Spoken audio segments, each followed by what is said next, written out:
Hello everyone, દ્રષ્ટિસ cooking ટૂરમાં આપ સૌનું સ્વાગત છે। આજે આપણે મેથી પાક બનાવીશું, તો ચાલો મેથી પાક બનાવવાની શરૂઆત કરીએ। તો સૌપ્રથમ એક કડાઈ ગરમ મૂકીશું અને તેમાં 2 ચમચી ઘી ઉમેરીશું। ઘી ગરમ થાય એટલે આપણે તેમાં ગુંદરને તળવાનો છે। અહીં મેં 50 ગ્રામ ગુંદર લીધો છે। જો તમને વધારે પસંદ હોય તો તમે 100 ગ્રામ ગુંદરનો ઉપયોગ પણ કરી શકો છો। થોડો થોડો ગુંદર ઉમેરતા જઈશું અને તે એકદમ સરસ ફૂલી જાય ને ત્યાં સુધી આપણે તેને તળી લઈશું। તેને આપણે આવી રીતે ધીમા ગેસ ઉપર તળીશું। જો તે કાચો રહી જશે ને તો તે દાંતમાં ચોટશે, એટલે ગુંદર એકદમ સરસ આવો ફૂલી જાય ને તેવો તળવાનો છે। તો હવે આપણે ગુંદરને એક પ્લેટમાં કાઢી લઈશું અને તેવી જ રીતે આપણે બીજો ગુંદર પણ તળી લઈશું। હવે બધો જ ગુંદર તળાઈ ગયો છે, તો ફરી પાછું કડાઈમાં આપણે 2 થી 3 ચમચી જેટલું ઘી ઉમેરીશું। અહીં આપણે ટોટલ 300 ગ્રામ ઘીનો ઉપયોગ કરવાનો છે। જેમ જરૂર પડે તે પ્રમાણે આપણે અહીં ઘીનો ઉપયોગ કરતા જઈશું। તો હવે ઘી ગરમ થાય એટલે આપણે તેમાં 1 વાટકી ઘઉંનો કરકરો લોટ લઈ લઈશું। વજનમાં જોઈએ તો 100 ગ્રામ જેટલો। હવે લોટને આપણે ધીમા તાપે એકદમ સરસ શેકવાનો છે। જો જરૂર પડે ને તો ફરી પાછું 2 થી 3 ચમચી ઘી ઉમેરી શકાય છે। લોટને આપણે એકદમ સરસ ધીમા તાપે સુગંધ આવે અને તે એકદમ સરસ ફૂલીને હળવો થઈ જાય ને તેવો શેકવાનો છે।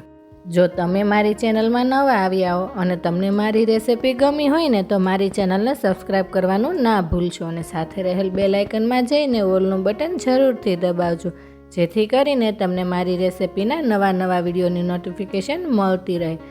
હવે લોટનો કલર બદલાઈ રહ્યો છે અને તે શેકાવા આવી રહ્યો છે।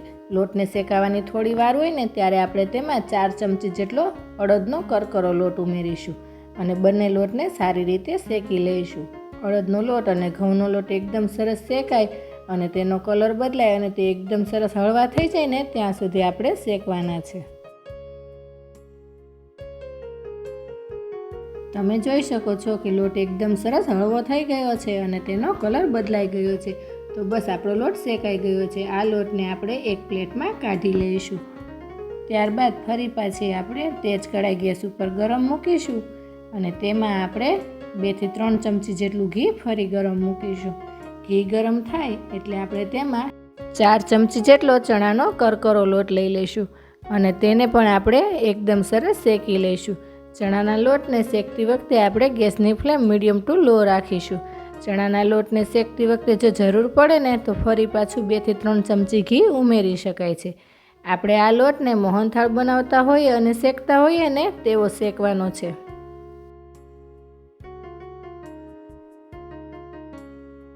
હવે ચણાનો લોટ એકદમ સરસ શેકાઈ ગયો છે।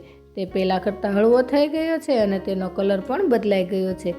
તો બસ આવી રીતનો શેકાઈ જાય ને એટલે આપણે ગેસની ફ્લેમ બંધ કરી દઈશું અને ત્યારબાદ તેને આપણે શેકેલા ઘઉંના લોટની સાથે મિક્સ કરી દઈશું અને તેને બંનેને મિક્સ કરીને થોડી વાર માટે ઠંડુ કરી લઈએ।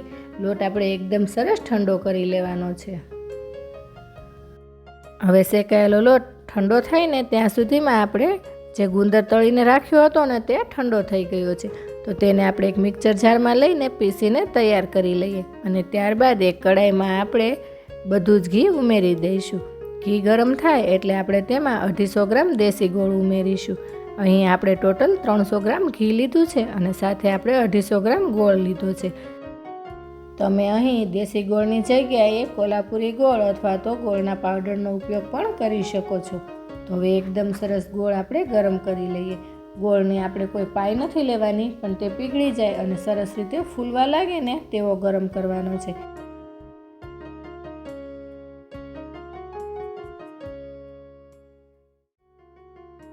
બે થી 3 મિનિટ બાદ તમે જોઈ શકો છો કે આપણો ગોળ એકદમ સરસ સાઈડમાં ફૂલવા લાગ્યો છે।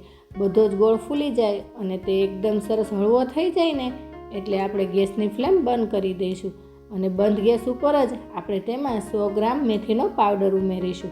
આ મેથીનો પાવડર તમને કોઈ પણ પ્રોવિઝન સ્ટોરમાં સરળતાથી મળી રહેશે, પણ જો ના મળે ને તો આખી મેથીને મિક્સરમાં દળી અને તેનો પાવડર તૈયાર કરી લેવો।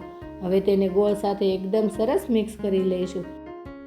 ત્યારબાદ આપણે શેકીને તૈયાર કરેલો ઘઉં, ચણા અને અડદનો લોટ ઉમેરી દઈશું અને તેને પણ બરાબર મિક્સ કરી દઈશું।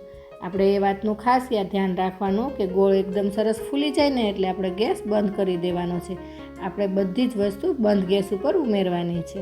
તો હવે બધું જ બરાબર મિક્સ થઈ ગયા બાદ આપણે 100 ગ્રામ જેટલું ટોપરાનું છીણ ઉમેરી દઈશું. અહીં આપણે ઘરે ખમણેલા ટોપરાનો ઉપયોગ કરીશું. ત્યારબાદ 50 ગ્રામ કાજુની કતરણ, 50 ગ્રામ બદામની કતરણ અને 50 ગ્રામ સાકરને મિક્સરમાં દળી તેનો પાવડર કરી તે ઉમેરીશું. અને હવે આપણે તળેલો ગુંદર ઉમેરી દઈશું. ત્યારબાદ 2 ચમચી જેટલો ગંઠોડા પાવડર, 2 ચમચી જેટલો સૂંઠનો પાવડર અને 1 ચમચી ખસખસ ઉમેરી દઈશું. હવે બધી જ વસ્તુને આપણે બરાબર મિક્સ કરી દઈશું. આ મેથી પાક બનાવીને ખાવો આપણી હેલ્થ માટે ખૂબ જ ફાયદાકારક છે. તો શિયાળામાં એકવાર મેથી પાક બનાવીને તેને જરૂરથી ખાવો જોઈએ.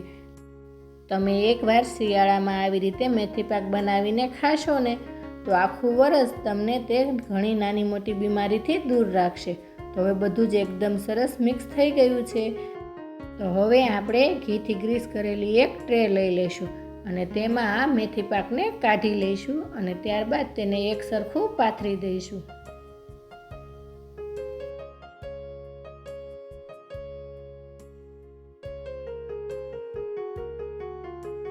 હવે મેથી પાકને આપણે પિસ્તાની કતરણ અને ખસખસથી ગાર્નિશ કરીશું અને ત્યારબાદ તેને આપણે અડધો કલાક માટે સેટ થવા રહેવા દઈશું. અડધો કલાક બાદ આપણે તેમાં કટ લગાવીશું.